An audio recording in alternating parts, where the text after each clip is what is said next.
Hey everyone, this is Joe March. For many of you that watch this channel pretty regularly, you know that I used to be involved in the occult and then have moved out of that practice. Several people have asked me what I believe now that I'm outside of the occult, so I'm going to go into that today in this video, but also I wanted to go into just transitioning from one thought process to another in general, because I think that needs to be spoken about before I go into what I believe now.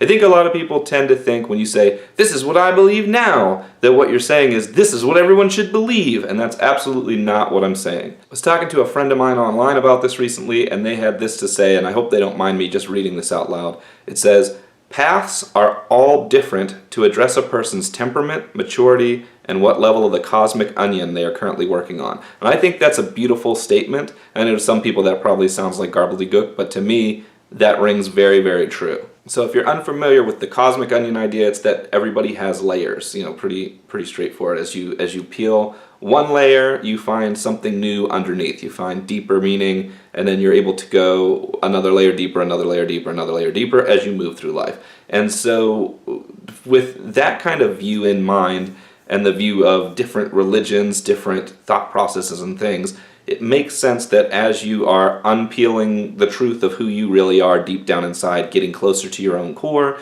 you would travel through various ways of thinking, various beliefs, various perspectives, and the understanding of all those different aspects combined into one is what helps to pull back those layers and find who you really are. And each time that you want to move from one layer to another, you basically have to shed the bulk of what is no longer valuable to you to move into the next layer. And I don't know, that I probably butchered that explanation, but hopefully that gives a roundabout idea of the cosmic onion idea. The same thing with temperaments and maturity levels. It's one of those things where as you mature, and I don't mean that in the way of like one religion is more mature than another or anything like that, but more in the viewpoint of as you as an individual mature, you begin to see holes and flaws in previous ways of thinking, and you move away from them. And that will happen no matter what belief system you're in, as long as you allow that process to happen. Problem for a lot of people in life is that they don't allow that to happen. So you'll see someone who just stays in one way of thinking for a long time, and then they get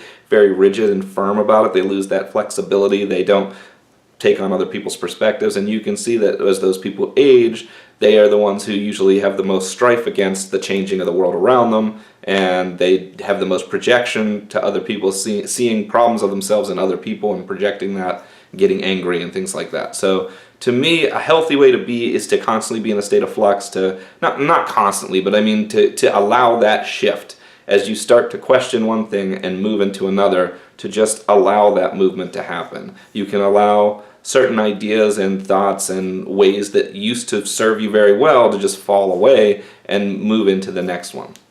Now, another thing about that temperament, which I think is an even bigger part of it, is what stage are you in right now? They're not stages like 1, 2, 3, 4, 5, and I think that's where people get messed up too. They'll think like in a video like this where I say I used to be an occultist and now I'm something else. People say, oh, so occultism was this stage, and then now you're on the next level. No, there's no next level. That's not how it works.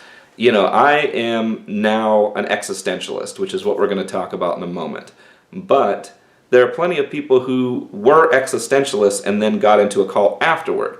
So they transitioned from existentialism into occultism. I'm transitioning from occultism into existentialism. But mine isn't a step back, and theirs isn't a step back. It isn't any of that.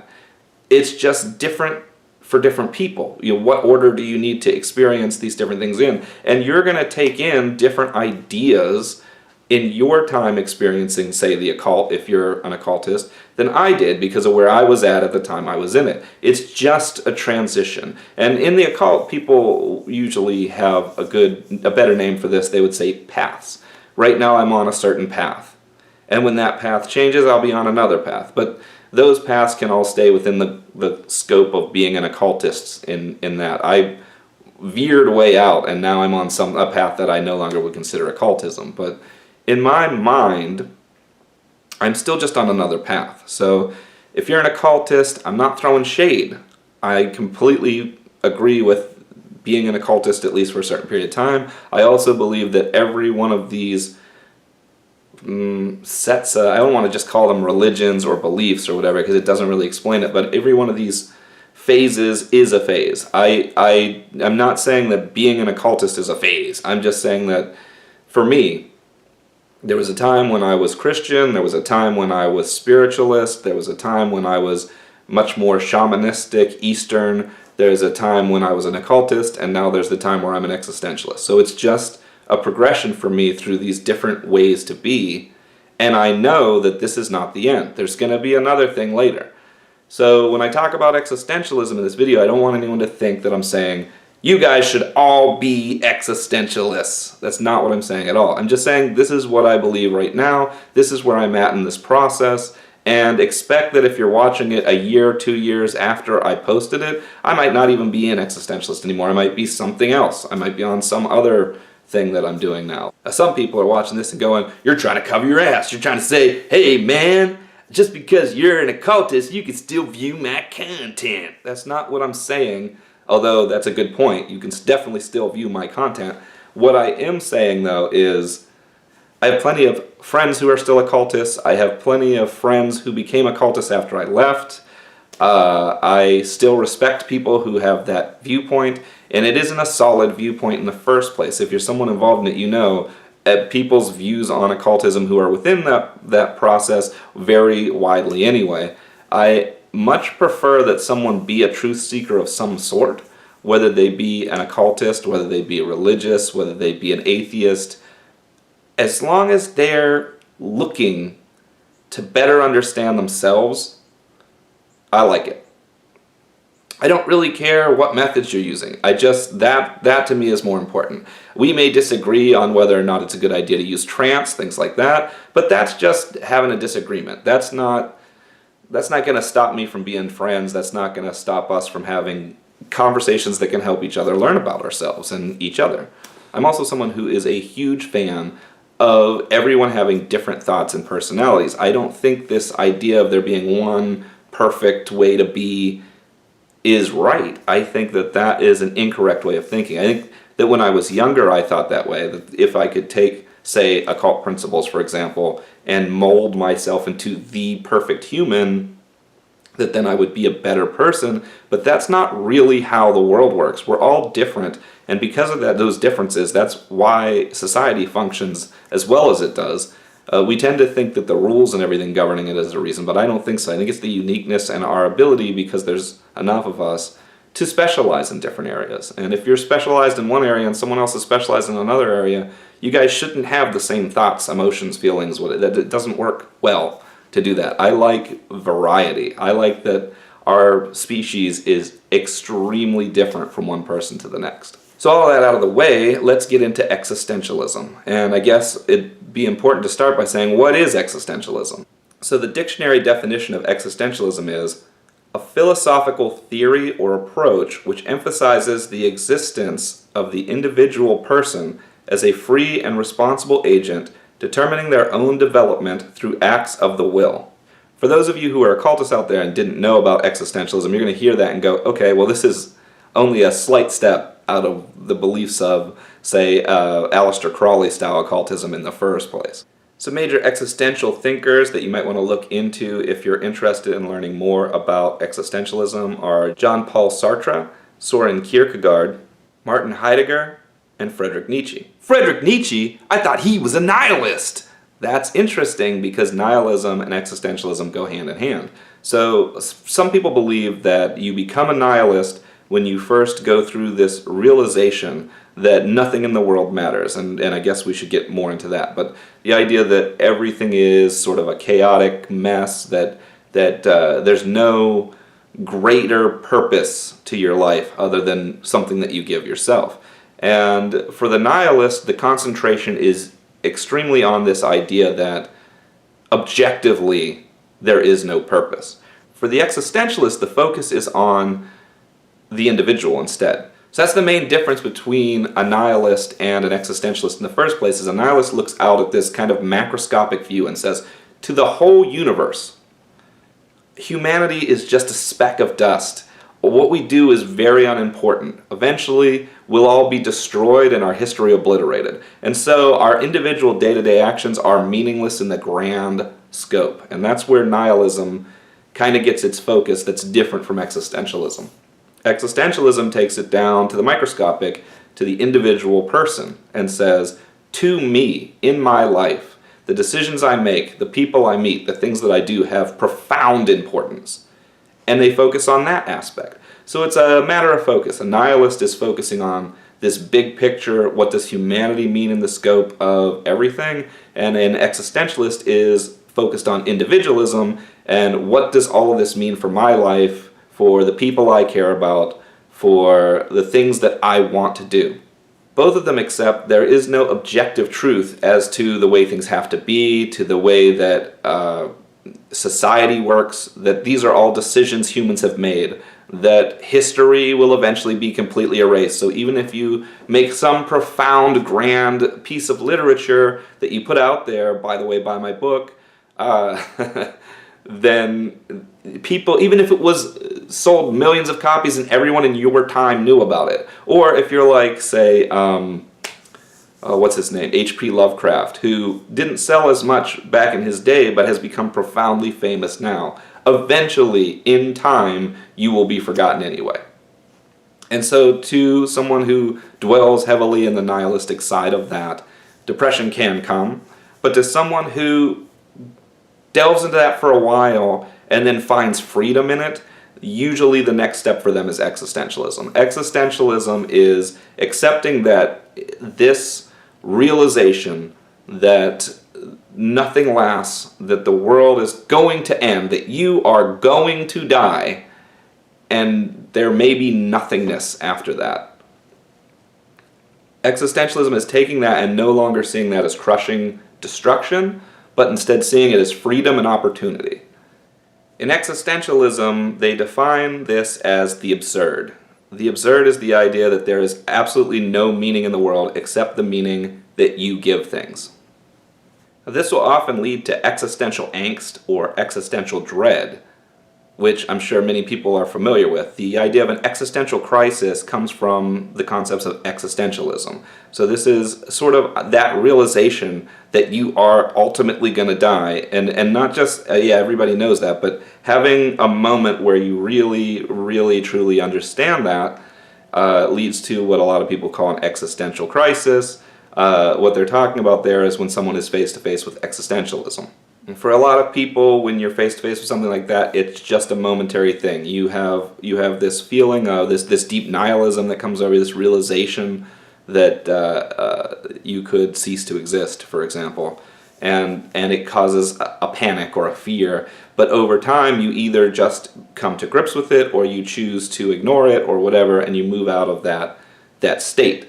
An existentialist fully embraces that state and just makes that a part of their reality, which can sound terrifying to some people. Another thing that's terrifying about taking on existentialism if you're too soon is that there is something called dread of freedom, or the crushing weight of freedom. In other words, the recognition that you can do absolutely anything, and I don't mean that as in I can shoot fire out of my hands. I mean, your choices aren't limited.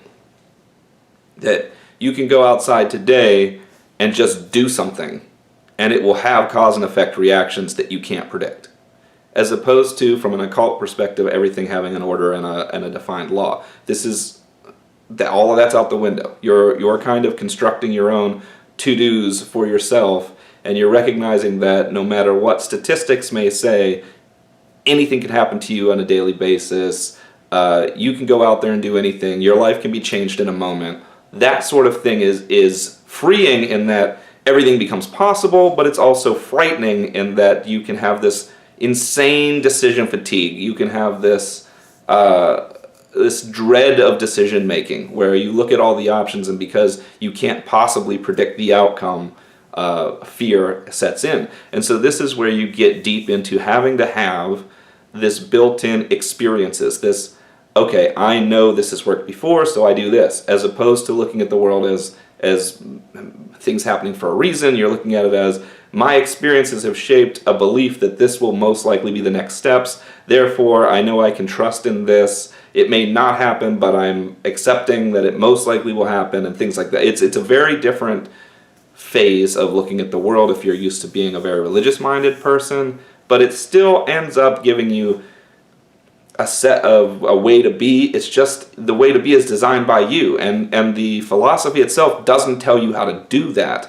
You have to do that for yourself. You have to go, okay, in my life, what has worked, what hasn't worked. And what you'll find if you're an older person like myself is that you already have all of that. That's already all been going on.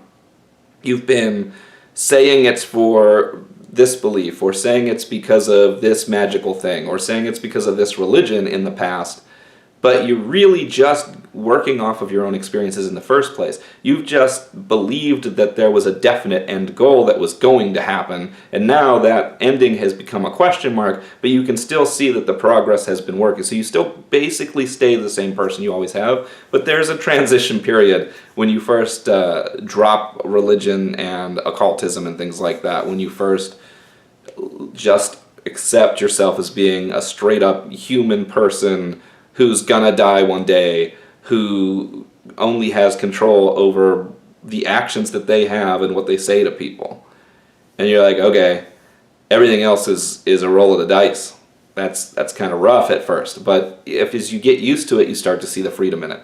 The biggest thing to existentialism, to have it actually work in your life, is authenticity. You guys have heard me talk about this before. You guys have even heard me talk about this back when I was an occultist. So you have to be authentic with yourself. It's about being overly truthful to yourself, because otherwise you just make up whatever it is you want to believe in, and that becomes what you believe.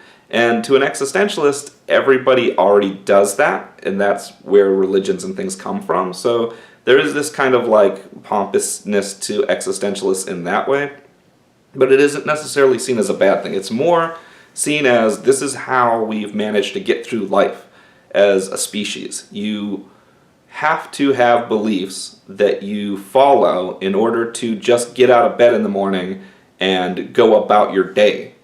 And humans take this to a huge degree, like we do with everything, and so there's beliefs about life and where we came from and where we're going in the end, and all of that sort of stuff balled up into our belief systems. But those systems are beliefs based on what works for us. That's how I'd like to put it. Instead of saying a belief is your best guess at what's true, I would say that your belief is what works best for you to get through day to day. Now, what you know, what your knowledge is, that's based on truth. You look around and you say, okay, I drop stuff and it falls down, so I know something pulls things down toward the earth. That's knowledge. But the belief that, say, all people are innately good is a belief. You don't have proof of this. It's just a belief you have. But having that belief in your life most likely serves you in a good way. It makes it so that you have better conversations with people, you have a more upbeat look on life, you're less depressed. And so that belief is a healthy belief that helps you. It doesn't have to be true or false. It has to serve you in some way. And so that's, as an existentialist, that's where you split belief and knowledge from being tied together in the way that other people have it. You know, a belief about deities does not have to be real to be helpful. But if you think it's knowledge instead of belief, then you're unwilling to accept other people's perspectives, and you become hardened based on something that doesn't have fact. So you need both. You need beliefs and knowledge, and it's up to the existentialist to create their own beliefs, which again can be daunting as a new task, but once you get deep into it, you start to see that it's not just about making up what you want to believe, it's also about constantly adjusting those thoughts, because authenticity, again, is the most important step. So you're constantly taking your beliefs as an existentialist and you're questioning them. You're saying, okay, this is what I believe, and then you hear someone else's opinion, you go, does this match? What doesn't it match? Do they have a better thought on this than I do? Do they have something that might tweak this belief? Your beliefs are fluid as an existentialist, as opposed to being hard, solid beliefs. Now that doesn't mean you don't have beliefs, again. That doesn't mean you want to go to the nihilistic side of it, where you go, well, in the end, how do we even know that anybody's beliefs mean anything? Maybe we're on a simulation, blah, blah, blah. That's not an individual perspective. That's a macro perspective. You can go into that type of stuff as a thought experiment, but you don't want to spiral into that and stay in that space. You don't want to be so decision fatigued that you don't make choices. You don't want to say, no one can know for sure anything, so I won't choose anything. Because now you're just sedentary. Now you have the fear of choice has pulled you into a ball and you're unable to move, which is something that happens to people early in existentialism. You have to accept, I don't know this one thing, but I believe this thing, because when I believe this, it works. And then go with it. And if people say, well, you don't know that, you can just be like, that's fine. You have to be, you can't just drop it on an instant. You have to have it firm enough that you're like, no, but I know it works because it works here, here, here, and here. But you have to at the same time recognize that it's not knowledge. So it's not something you need to tell other people to do. It's not something that you can prove. It's not something that you even necessarily will keep tomorrow if you find a better way. But you only replace it when you find a better way. And so you have a set of beliefs that you use to get through the world, and then you have your knowledge, and these things play against each other. But the only way this works, again, is authenticity. You have to be able to listen to your own beliefs, listen to how you're doing things throughout the day, and question them when you need to. Does an existentialist have to be an atheist? No, but most are.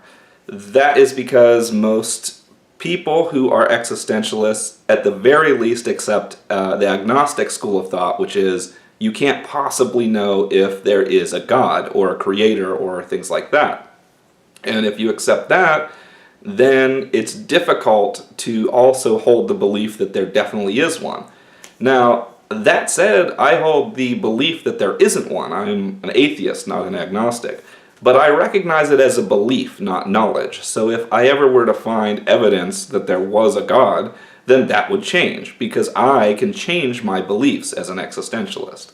It's just that for me, believing there is no God serves me better than believing I just don't know. Because saying I just don't know doesn't put any emphasis on there being or not being a God. Whereas if I say there is no God, it forces me, personally, and this is not something that necessarily works for everyone, but for me, it forces me to look at the world in a certain way that I don't look at if I leave that question unanswered. It forces me to look at it as a material world and to delve into that possibility that if I die, there may be nothing. And that is part of what makes me want to do things that are important in life now before I'm dead, because I don't feel like there can just be a roll of the dice after I die and I come back as someone else. And so I found that not believing in God is actually more positive in my life than believing in God. And because the true state of knowledge is agnostic, I'm choosing to go atheist currently, because belief in a God does not serve me at this time. Some people are going to be like, that's just crazy talk. You can't choose what you believe. Everybody chooses what they believe. You can't choose what's knowledge. And you can choose to think your beliefs are knowledge, but that's a whole other thing. So I'm never going to fight to say you should be existentialist. I'm never going to fight to say you shouldn't be an occultist or any of that stuff.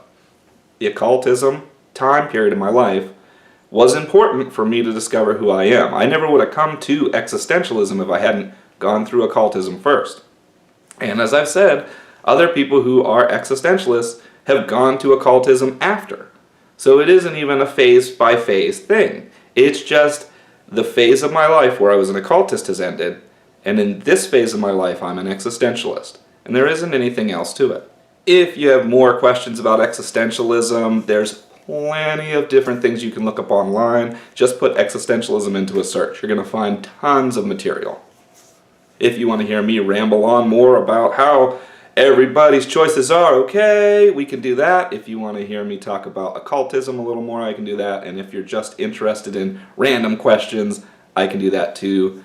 Please please reach out. Let me know in the comments what else you'd like to hear from me. And until next time, safe travels.